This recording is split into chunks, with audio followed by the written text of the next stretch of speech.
My name's Tim Marsden. I'm an artist in Seattle. I've been living here for just over 10 years now. The first word that would probably pop into anybody's head would be it's very, very cartoony. You can sneak darker ideas through with a bit more of that cartoony kind of element.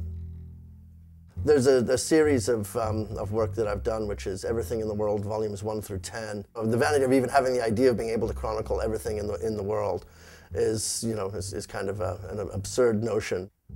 There's a series of philosophical rebuses which look at philosophical quotations, but with pictures. So you've got Descartes, I think, therefore I am.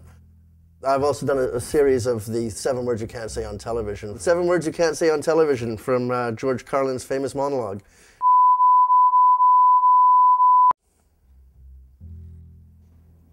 After years of comfortably working in 2 dimensions, I've suddenly found myself monkeying about with some sculptural work, which I've found just really great fun.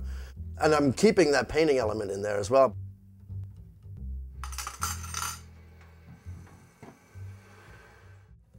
Hey, Owen, can you get some milk in that little jug as well, please? Okay. Did I wash the jug? Okay. My daughter's certainly my hugest fan since my dad passed away. And certainly I wouldn't be able to have continued in, the pursuit of art if Sandy hadn't been around. And in the early years of actually just being the one who was working and giving me the freedom to, to explore the artistic side of things. I've likened the making of art to making a cup of tea, and the kettle's empty, so you've got to fill up the kettle. You end up doing 50 other different things before you actually get to the original idea, and you've come about it through a very backdoor kind of way, which is totally daft, and which is kind of the way that I make art as well. So. Revolution is a word that keeps popping up at the moment, and I've found myself creating a lot of 3D images and also with 2-dimensional work as well, of things like bricks, Molotov cocktails, cartoon bombs that anarchists always carry. I can see incrementally I'm moving towards a bigger piece.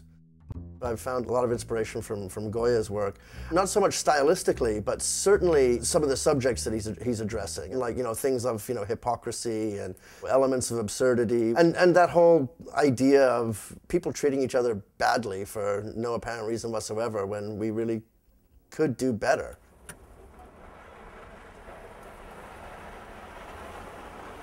With being a full-time artist, also you need to sort of subsidize your full-time not having any money. So I also have a day job as well, which is working in the conservation department of the Seattle Art Museum.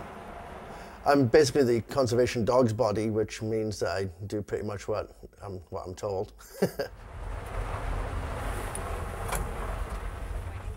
One of the aspects of my job is also to be the sculpture maintenance out at the Olympic Sculpture Park.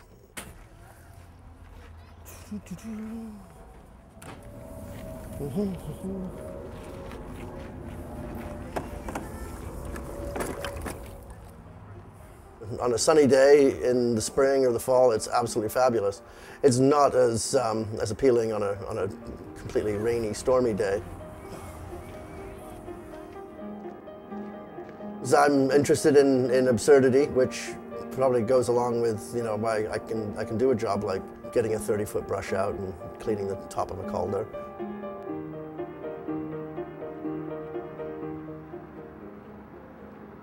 Humor has a place in everything.